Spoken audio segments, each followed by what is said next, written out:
Hi guys, welcome back to my channel. I'm back with another recap of Tyler Perry's Sistas, Season 7, Episode 19, It Takes a Village. So, it starts off with them recapping up what happened in the last couple of weeks. It's now 2 weeks prior, 2 weeks after. Andi done broke up with Jordan. Jordan is now in a slump. He's ignoring his friends, Rich and Tony. He gets a phone call from Penelope, and basically Penelope was just like, I'm not here to talk about Gary, I'm here to just do a wellness check on you, how things are going. She finds out that Andi broke up with him, and she's just like, that's not like Andi, like that's not just what we talk about. Something seems to be definitely wrong. And he's not like putting it like, he basically just wrote it off as, okay, she's done with me. That's just what it is. I'm not gonna put no energy into it. He basically lets her know that he's basically ruining everything, relationship, job. He's just not putting in the effort, and she's just like, I've known you my whole life, and I've seen you make mistakes, and you've been down in the slums, but this you can get out of. You gotta fight for it. And he just like, it is what it is. I ain't got time for no more. So he kept talking about the baby and stuff like that. She was like, listen, I lost the baby. There was some complications and stuff like that. And he was just like, I know Gary did something too. She was like, listen, I'm not wasting my energy on him. Just know that in due time, I will come around and stuff like that. So as she's talking to him, she gets a knock on the door, and they basically let her know, like, okay, yeah, she's like, I gotta get ready to go. And now he still has all these unanswered questions, and he's yelling for her, and it's just like, to no avail. She's not answering. So after that, his boys, Tony and Rich, come to go check on him. He's basically ignoring him. He got music playing or whatever the case may be. And so Tony and Rich decide they're gonna make a scene. They start beeping the horn on his car. And eventually he's texts and saying his door's unlocked, so they go in. The house is a mess. He smells funky. And he just going through it. And they feel as if, okay, Andi dumped him, but she's no good. She's basically clapping her cheeks with somebody else, but they don't know the whole situation, so they're trying to like get him out of the slumps, and it's not going for. So eventually they talked to him. They told him, "Listen, we got to go to the baby shower," and he was like, "Oh yeah, I forgot about that." So the boys end up leaving, and I'm not sure. I guess we know Jordan never makes it, but he, wallowing in his pity at this point. So now at this time, Sabrina, she's at work, while Maurice, Pam, and Danny is at Andi's house fixing up the final touches on Karen's baby shower. So Sabrina's finishing up the paperwork and walks to Monty, and he basically tells her, this is the article, I want you to look at it. She reads a quote that he wrote, basically calling her beautiful, smart, and driven. And then he also asked her, do she want to use his sperm? Because she was like, she got options, but she's still going through with the process, and she's happy that he ain't ready to into the article, because, people probably looking at her funny. So he offered her his sperm, and he was like, I used to do this in college. Dang, so how many kids you got out there? It's giving like that man that got like over, I would say like 100+ kids in this universe by him doing that. So she's thinking about it. She's asking for his health history, his dental, how his teeth look, baby pictures, and she was just like, oh, you're a cute kid. And she's really giving it some thought, like, listen, my boyfriend ain't gonna be on board, but we're gonna see if we can do this. So she's really contemplating on like doing this with Demani. We're gonna see. So after that, she heads over to the baby shower. Zach and Fatima, they're getting ready to go to baby shower. Fatima's fixing up her makeup and stuff. And she basically tells Zach, like, listen, I don't feel up for this, but I know Karen invited us, and I'm kind of shocked that she invited me. She's like, the dynamic, it just don't feel right. Like, I wasn't expecting to be somebody's fiance to a baby daddy. Like, it didn't go as planned. And he said, I didn't think it either. Like, what the heck? And then look, my situation is worse. It's like I'm one father of two twins, and it's just like me and Aaron are cool and on one accord. So I was like, best for you and Karen to get on one accord, but it's just she's just not feeling it. Eventually, they have a great pep talk, and he basically convinced her like, "Listen, you got this. You're gonna do great." And then she hurry up and rush him, and he's just like, "Well, how is that even possible?" So she gets up, and he goes to push her in her chair. He was like, "Why you didn't tell me you was ready to get it?" She was like, "Listen, I'm ready now." And then he was like, "Yeah, I wanted to push in your chest so I could look at that behind." And he's just like, "Boy, you crazy." So meanwhile, finally Karen changes her outfit. Like, I think that was a uniform she was processed to wear. She got this purple, like, lavender metallic, like, dress. Looks cute. Her mom shows up. She's getting her stuff ready to go. Her mom comes in and talks to her and tells her she looks beautiful. She takes a couple of pictures. And she's basically just saying, like, she's scared because of the inevitable. Like, this is the first time for everything. And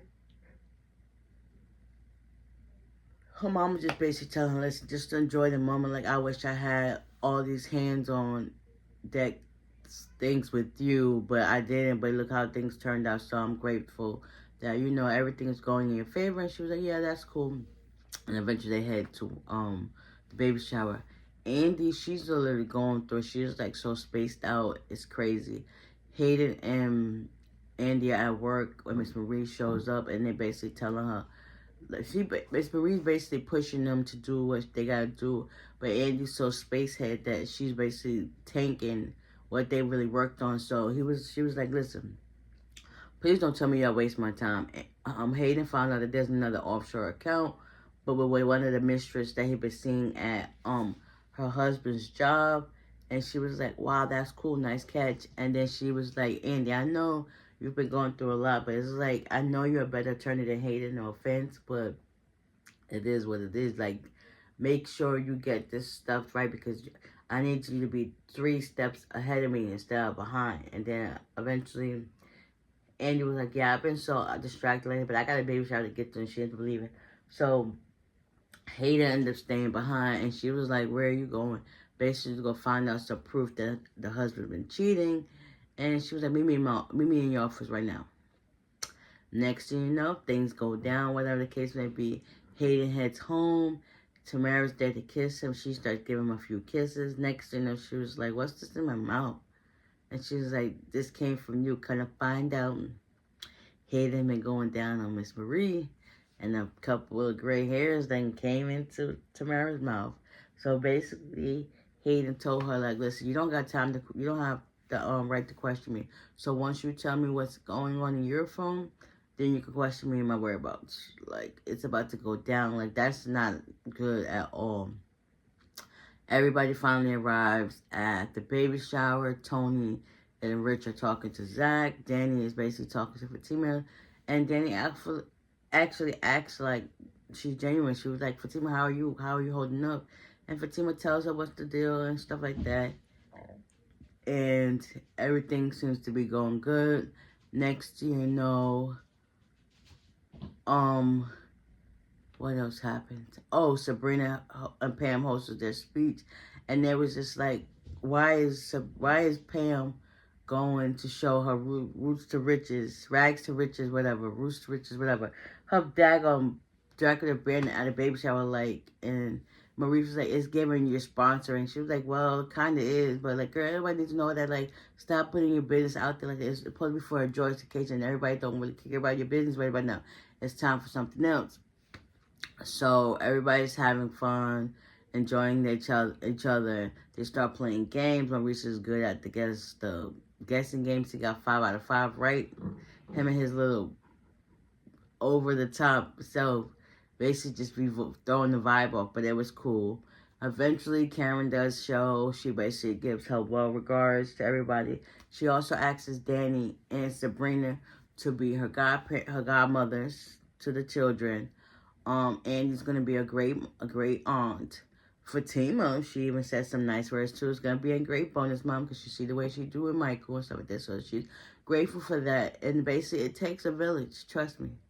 Everybody can say this, whether it's TV or reality. It definitely takes a village to raise a child, regardless if it's one or multiple. It definitely takes a village. You got to be hands-on. You got to be knowing what to do and stuff like that. So if everybody's in and on the same accord, everything can run smoothly, and then there will be no complications or anything bad.